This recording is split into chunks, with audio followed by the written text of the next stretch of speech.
100 రోజుల కార్యక్రమానికి వేదికను అలంకరించిన జనసేన, తెలుగుదేశం, బీజేపీ నాయకులకు, అలాగే ఈ డివిజన్ ఇన్ఛార్జికి, అలాగే ఈ కార్యక్రమానికి విచ్చేసిన మహిళా మనులకు, సోదరులకు అందరికీ కూడా నమస్కారాలు తెలియపరుస్తున్నా. ఈ 100 రోజుల కార్యక్రమం పెట్టడానికి ముఖ్య కారణం మీ అందరికీ కూడా గత 5 సంవత్సరాల్లో ఏం జరిగింది, ఈ 100 రోజుల్లో ఏం జరిగింది అనేది ప్రతి ఒక్కరికి కూడా తెలియవలసిన అవసరం ఉందన్న ఉద్దేశంతోనే.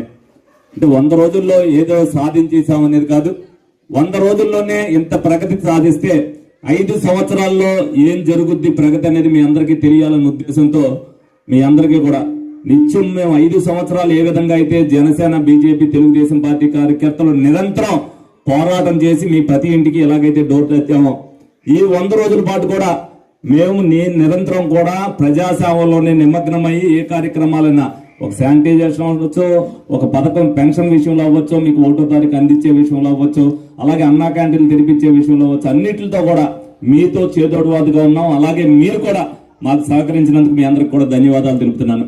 అలాగే ఇందాక అందరూ అన్నారు మెజార్టీ ఇచ్చారని చెప్పి. అనేక డివిజన్లో మా కుటుంబం నుంచి మరి 6వ డివిజన్లో గెలిచాం, 7వ డివిజన్లో గెలిచాం, 11వ డివిజన్లో గెలిచాం. బుజ్జి గారు ఎమ్మెల్యేగా ఒకసారి గెలిచారు, మళ్ళీ ఎమ్మెల్యేగా మా కుటుంబం నుంచి నన్ను గెలిపించారు. నన్ను భయపెట్టే మెజార్టీ మీ అందరూ కూడా ఇచ్చారు. ఆ భయంతోనే 100 రోజులు నిద్రపోలా నేను. ఎందుకంటే మీతో ఏం మాట పడవలసి వస్తుందా అన్న ఉద్దేశంతో నిరంతర కార్యక్రమం.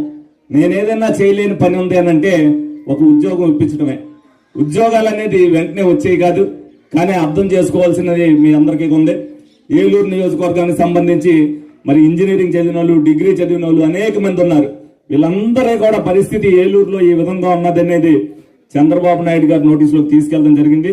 నిదానంగా తప్పనిసరిగా అందరికీ కూడా ఆ ఉద్యోగ అవసరాలు తప్పనిసరిగా 5 సంవత్సరాల్లో మరి ఏలూరు నియోజకవర్గంలో కల్పించాము. పెన్షన్ తో పాటు అన్నా క్యాంటీన్లతో పాటు రేపు రాబోయే దీపావళి పండగకి గ్యాస్ బండను మీ అందరికీ కూడా అందిస్తూ, నిజంగా విపత్తు రాకపోతే విజయవాడలో మీకు ఏదైతే సూపర్ 6 లో ఉన్న ఇంట్లో ఉన్న మహిళలందరికీ 1500 ఇస్తా ఉన్నామో అది కూడా హామీ కూడా నెరవేరటం ఉండేది. మరి 10 రోజులు నిరంతరం మీరు ఈ విషయం బాగా గుర్తుపెట్టుకోవాలి. విజయవాడ వరదల్లో ఏ విధంగా అయితే అయిపోయిందో 10 రోజుల్లో మళ్ళీ విజయవాడని సాధారణ పరిస్థితి తీసుకొచ్చిన దాంట్లో మరి అహర్నిశలు శ్రమించిన చంద్రబాబు నాయుడు గారు రేపేదన్నా విపత్తు వస్తే నేను ఆ విధంగా నిలబడగలనని చెప్పి ప్రజలకు ఇచ్చిన ధైర్యాన్ని మీరందరూ కూడా తెలుసుకోవాలి.